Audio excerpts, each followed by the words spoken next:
akar korupsi di negara ini ada di partai politik. Partai politik yang mengeluarkan produk kadernya untuk jadi parlemen, partai politik yang mengeluarkan kadernya untuk kepala daerah, termasuk presiden. Ini kan mau pemilu kada ya. Betul. Dan sampai hari ini kita belum lihat secara visi misi, secara mendengungkan bahwa ada kepala daerah yang anti korupsi. Saya menginginkan itu sebenarnya. Tapi ketika misalnya Aceh tidak dibangun dengan anti korupsi, saya nggak percaya bahwa siapapun kepala daerah dia akan membawa Aceh yang lebih sejahtera. Karena anti korupsi ini adalah menjadi pondasi dan ini adalah menjadi modal penting Aceh untuk menuju kesejahteraan.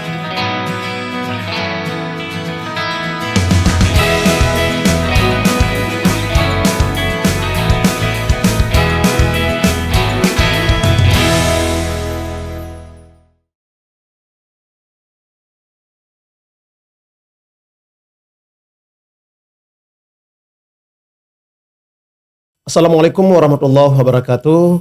Bertemu kembali dengan saya Akmal Abzal dalam program Seramo Demokrasi.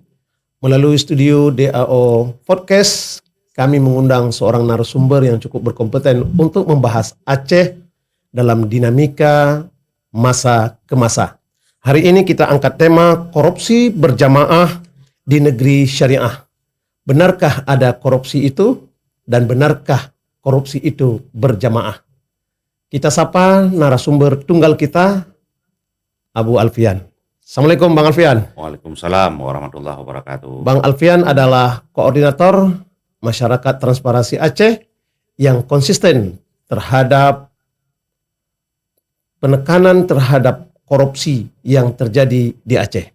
Bang Alfian, korupsi di Aceh nyaris mati satu tumbuh seribu.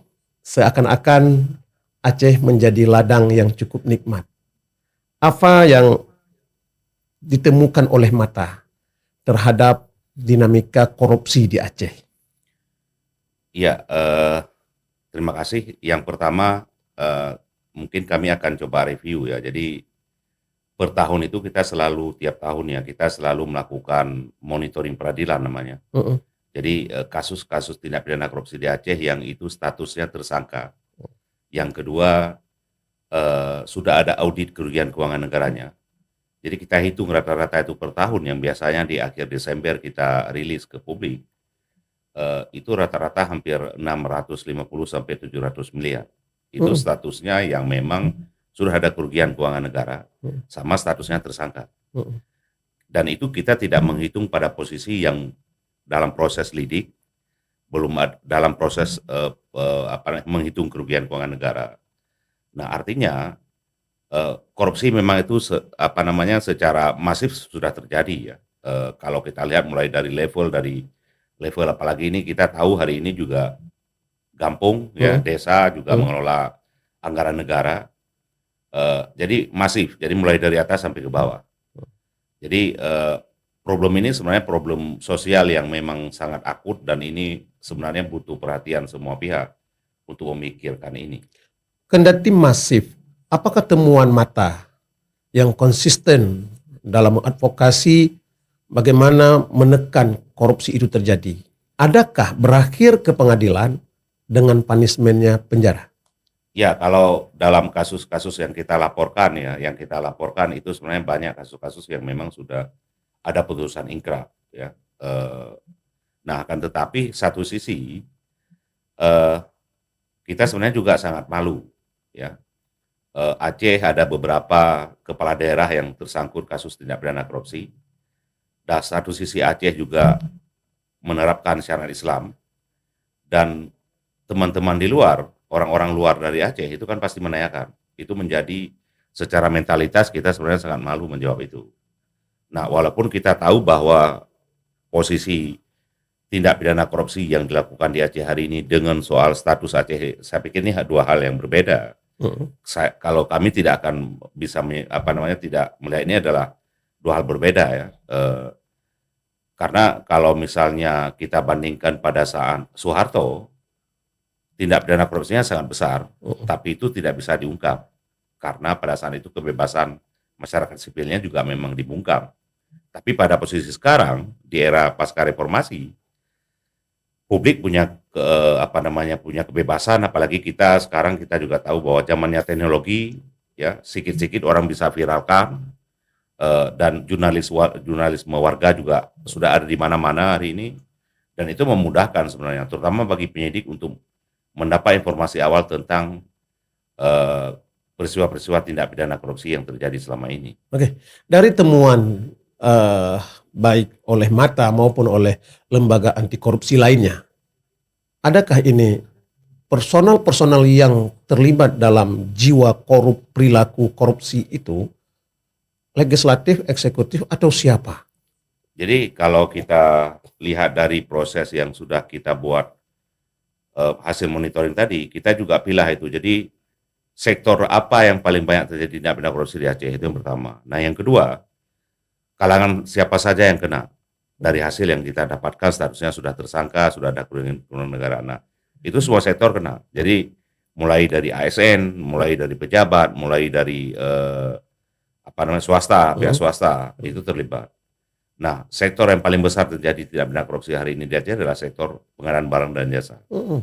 Itu trennya hampir 6 tahun terakhir, itu memang tindak pidana korupsi yang paling besar sektor itu, pengadaan barang dan Apa jasa. yang menyebabkan sektor itu, Bang? Ya, Potensi lemak di sini apa? Kayak mana? ya karena di sana kan ada istilah Mas Hafi ya dalam tanda kutip, itu problemnya. Mas Hafi. Iya. Itu satu. Nah, yang kedua soal kualitas spek ya. Kadang-kadang ada administrasi yang juga banyak kita temukan cacat. Itu dari hasil proses lidik yang dilakukan. Nah, makanya salah satu yang kita dorong itu sebenarnya sektor ini bagaimana harus dibenahi. Harus dibenahi. Tapi ini kan lagi-lagi ini karena mohon maaf selama ini kalau kita lihat ini adalah tempat mengisi kantongnya para kepala daerah sektor ini. Jadi sektor ini adalah sektor pengumpul yang sangat yang sangat berpotensial yang masuknya ya ke kepala daerah. Tapi kan Bang Alfian mengatakan ini sudah 6 tahun terakhir. 6 tahun itu kan satu periode lebih Iya, benar. kekuasaan yang definitif. Bukankah ini bisa dihentikan ketika di sektor pengadaan ini ada potensi korupsi yang lebih masif? Kenapa ini nggak dihentikan? Ya, mungkin kita ingat ya semua pada saat kepemimpinan Pak Irwandi dulu. Ya. Di awal-awal Pak Irwandi mengkampanyekan soal ini mazhab tidak hadafi ya. Iya. Dan itu jelas. Nah, kemudian kasus Pak Irwandi ini kan kasus sektor pengadaan barang dan jasa. Nah, artinya lagi-lagi kan ini soal trust, soal kepercayaan publik, dan juga hasil monitoring kita memang sektor itu memang sektor yang paling parah. Dan itu sangat menjanjikan. Menjanjikan dalam arti kata ini adalah wilayah untuk pengumpulan sumber-sumber yang ilegal ya, yang sumber-sumber ilegal. Jadi sektor ini sebenarnya yang kita upayakan, termasuk kita sudah juga mendorong pernah KPK bagaimana sektor ini harus dibenahi, khususnya di level provinsi dulu. Kalau level kabupaten kota ini lebih parah lagi kalau sektor ini. Kenapa lebih parah di kabupaten kota? Ya karena ini loss ya kontrol masyarakatnya lemah, kontrol medianya lemah, dan wilayah ini ketika soal fee 10, 20 sampai 30%, ya orang udah menganggap ini adalah lumrah. Bang, ini sepertinya penyampaian Bang Alfian seakan-akan sama-sama tahu dan pura-pura nggak tahu bahwa sektor pengadaan adalah potensi terbesar sumber ilegalnya pendapatan personal atau kelompok. Lantas, di mana peran aparat penegak hukum, termasuk peran Bang Alfian sebagai koordinator Mata dan kawan-kawan? Ya, kalau kita kan bukan penyidik, itu yang pertama ya. Kita masyarakat sipil. Kalau misalnya ada potensial, kita suarakan, kita dorong aparat penegak hukum. So ini lidik ya. Nah, ya soalnya kalau kita lihat dengan konteks bagaimana soal kepastian hukum untuk rasa keadilan terhadap masyarakat Aceh, itu masih sangat lemah di Aceh. Artinya kan sederhananya kan begini, ada uang otsus yang sudah dikelola sejak 2008 sampai 2024, ini ada sekitar 108 triliun. Iya. Nah artinya uang ini bisa dilihat dengan kondisi Aceh hari ini, artinya daya ungkit Aceh secara ekonomi, secara pembangunan ya, secara tatanan sosial, ya artinya uang ini kan nggak ada kesannya kan itu. Nah artinya uang ini kemana? Nah salah satu yang kita dorong waktu itu kan dana ini negara mau hadir nggak untuk melakukan audit Nana ini.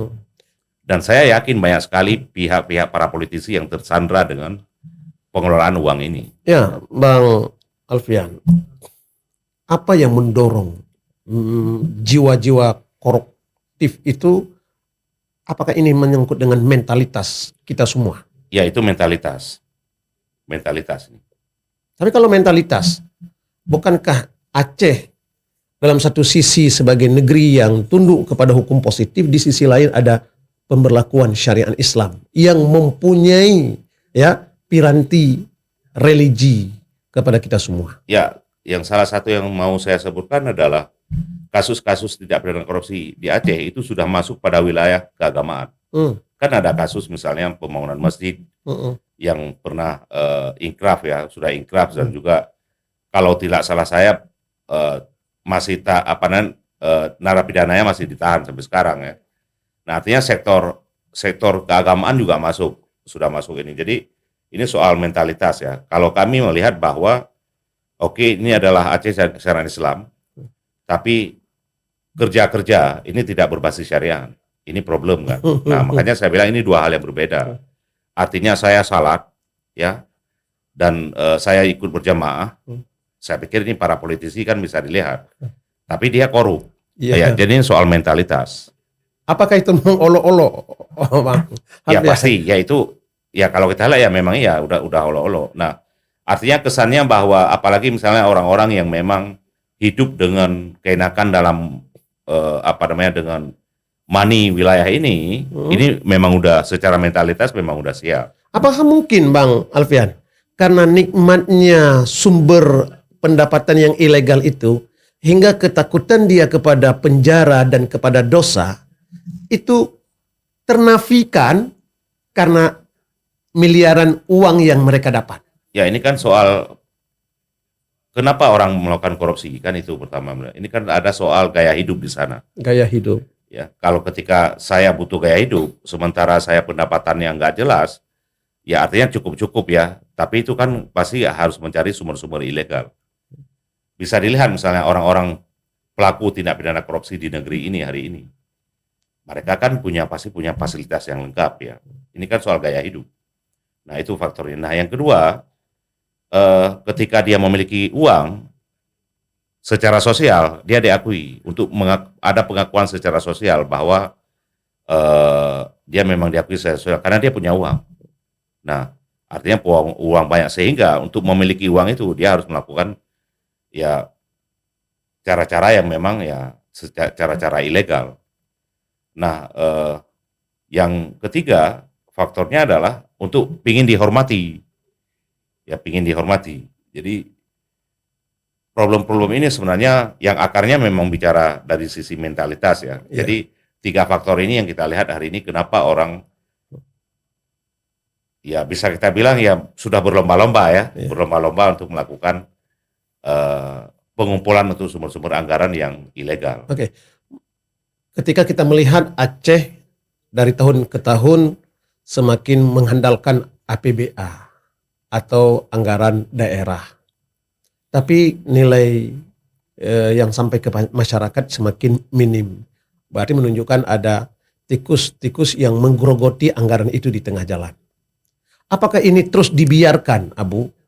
Terus kita ini menonton atau ada upaya lain yang bisa menghentikan ini secara serius? Iya, jadi menarik ya, ketika Pak Prabowo lagi mengumpulin para menteri ini sama wakil menteri, dan itu ada proses pembekalan ya, mulai kemarin dengan 2 hari pembekalannya. Jadi ada level yang kementerian, ada level wakil kementerian ya. Nah, salah satu isu yang dimasukkan dan itu memang punya kapasitas yang hebat, narasumbernya itu dari kalau tidak salah saya dari Amerika ya. Dia salah satu perempuan dan dia memiliki kapasitas terhadap soal-soal proses penyelidikan yang memang itu terjadi kecurangan-kecurangan di berbagai negara. Jadi tema itu adalah anti korupsi. Saya memang sangat satu sisi terharu kebijakan ini dilakukan. Jadi proses pembekalan ada anti korupsi. Nah, artinya ada modal yang sudah dari awal ditanam. sebelumnya juga Prabowo sudah mengeluarkan pernyataan bahwa himbauan kepada partai, kader-kadernya yang di kementerian itu jangan mencari untung atau mencari uang.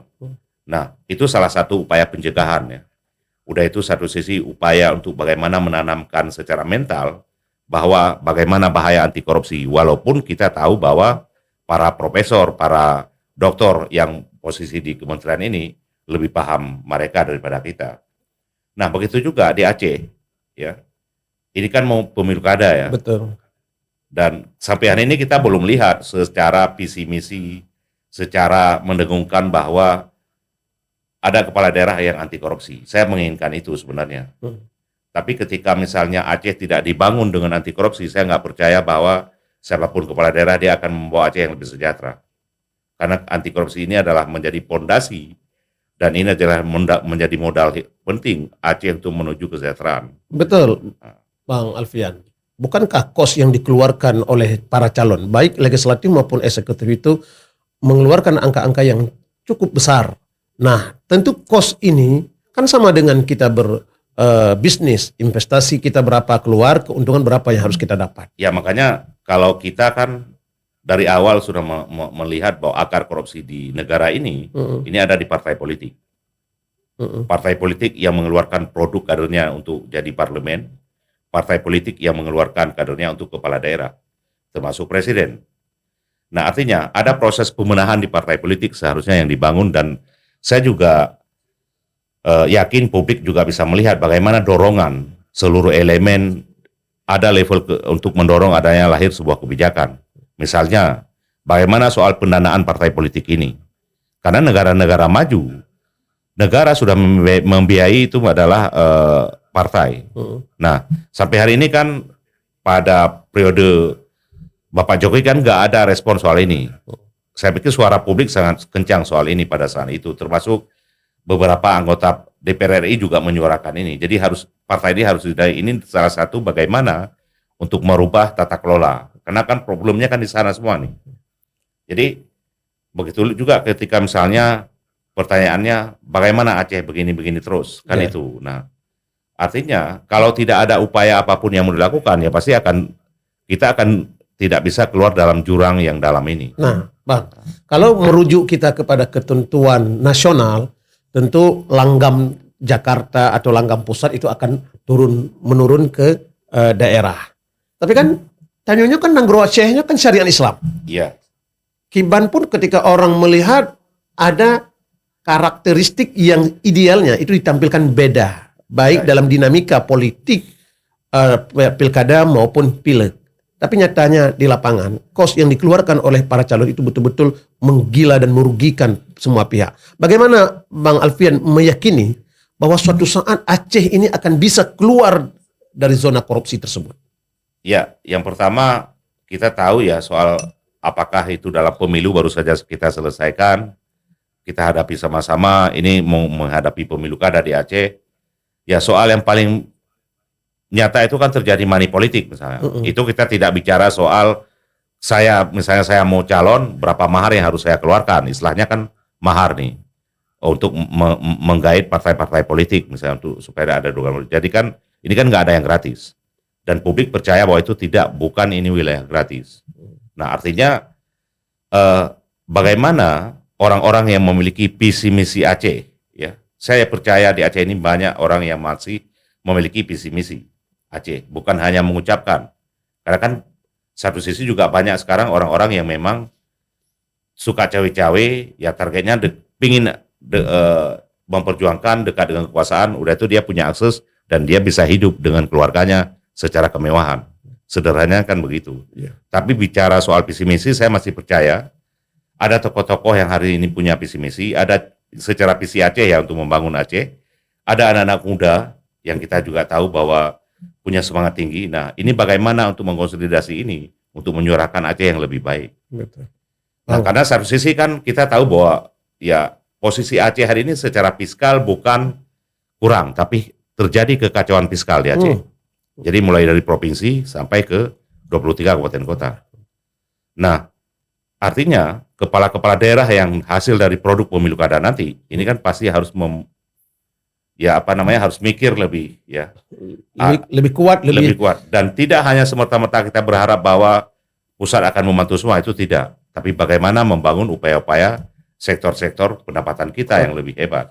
baik, Bang Alfian. Mata kan bisa melihat selama ini indikasi korupsi itu karena kos politiknya yang besar. Tapi bukankah temuan dari mata koruptor itu bukan hanya pada para politisi tapi juga ada pada ASN. Ada apa dengan ASN yang juga mereka tidak sedikit ditangkap oleh KPK atau oleh penegak hukum lainnya? Ya ini kan kayak saya bilang tadi, ini adalah soal mental. Jadi bukan soal tidak cukup. Kalau dulu kan 10 tahun ke belakang kita lihat ini soal remunerasi ya, pendapatan. Tapi sekarang kan enggak. Biaya belanja aparatur itu di mana-mana kalau tingkat eksekutif itu tinggi. Kalau di Aceh kalau di Indonesia kan Mendagri kan sering sekali itu menyebutkan, walaupun padahal itu kan evaluasi APBD, APBK itu, APBA itu kan tanggung jawab Mendagri sebenarnya. Jadi ini soal mental juga ya, karena kan gini, ketika pemimpin, artinya level misalnya ada level dinas ya. Kalau kepala dinas korup, anak buahnya pasti korup. Tapi kalau kepala dinas yang memang bersih, dia pasti akan hati-hati. Kalau memiliki mental korup, dia tapi akan menjaga itu. Problemnya di pemimpin ini. Problemnya di pemimpin.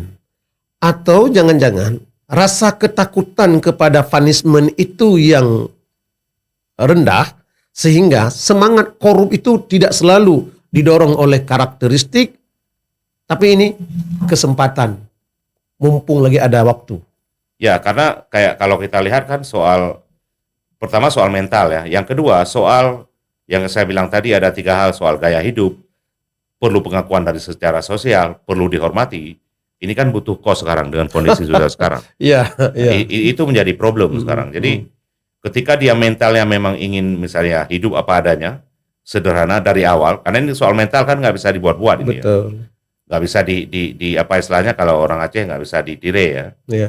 Jadi ini sebenarnya problemnya. Nah, salah satunya apa yang harus dilakukan ya, saya pikir soal pendekatan secara religius, ya pendekatan dengan agama. Tidak mesti harus ada program ini, tapi ini kan dari kita semua ya, kita semua. Artinya sederhana, kita pernah mau mencoba mengkaji soal, oke, saya makan hasil uang tindak pidana korupsi, saya kasih ke lahir anak saya, apakah itu menjadi anak haram dalam tanda kutip? Kita pernah sempat mendiskusikan itu, tapi dengan kondisi tatanan sosial sekarang, kita tunda pada saat itu tahun 2018. Atau sanksi sosial memang orang mana kadang, Bang Alfian, kendati pun tahu masyarakat dia koruptor, tapi karena sering dibayar kopi dan beli rokok, alah pahit kita. Nah, itu menariknya. Jadi artinya kemiskinan di Aceh itu membuat melanggengkan tindak pidana korupsi. Ya. Jadi sederhananya ini kan mau pemilu kada. Ya. Kenapa publik ataupun daerah-daerah ada daerah yang masif menerima money politik? Fatwa ulama sudah keluar, ya secara agama kita tahu ini adalah haram. Nah, tapi memang ada wilayah-wilayah yang kita memang sangat prihatin hari ini di Aceh. Mungkin ada di level keluarga, dalam 1 minggu dia nggak pegang uang 200.000. Tapi ketika ada, oke, dia tahu ini adalah haram, tapi di satu sisi kondisi sosial dia paksa terima ini. Apakah karena faktor sosial masyarakat yang terus digerogoti oleh kemiskinan, langgengnya korupsi di high class itu nggak ada solusi faktor untuk menghentikan? Itu salah satu faktornya. Makanya komitmen calon kepala daerah ini penting. Oke, soal masalah Aceh ini, ada masyarakat miskin di Aceh, ya. Kita ini tidak bicara soal bagaimana soal pendataan dulu, database ya, tapi kita percaya bahwa ada kemiskinan di Aceh hari ini. Itu yang pertama. Nah, solusi untuk mereka keluar dari kemiskinan bagaimana? Dalam arti kata gini, bukan berarti bahwa kita mampu untuk membawa mereka semua harus kaya raya, itu tidak ya. Tapi bagaimana menjamin layak hidupnya secara manusia, itu yang pertama. Nah, ini kan soal butuh komitmen ini. Karena kayak kita bilang tadi, ya apalagi kondisi sekarang, kos politik kepala daerah ini kan besar ini. Besar. Sebelum dalam tanda kutip mahar ke partai, ditambah lagi nanti kos ketika pemilihan. Iya. Nah, jadi sumber-sumber ini kan pasti pemilik sumber ini juga nagih dia. Lagi. Iya. Ya, makanya saya pikir ini yang seharusnya dibicarakan. Apakah pertanyaan saya yang paling mendasar, partai politik mau mengelola negara, mau mengelola Aceh seperti ini? Karena kalau kami clear ya, akan masalah korupsi itu ada di partai politik.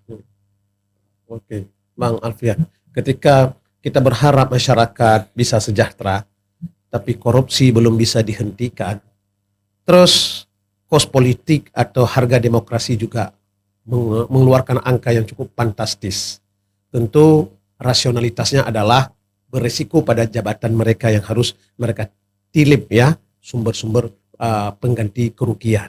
Namun di sisi lain, maaf, korupsi ini di negeri kita yang syariah. LSM masih ada, aparat penegak hukum pun masih ada.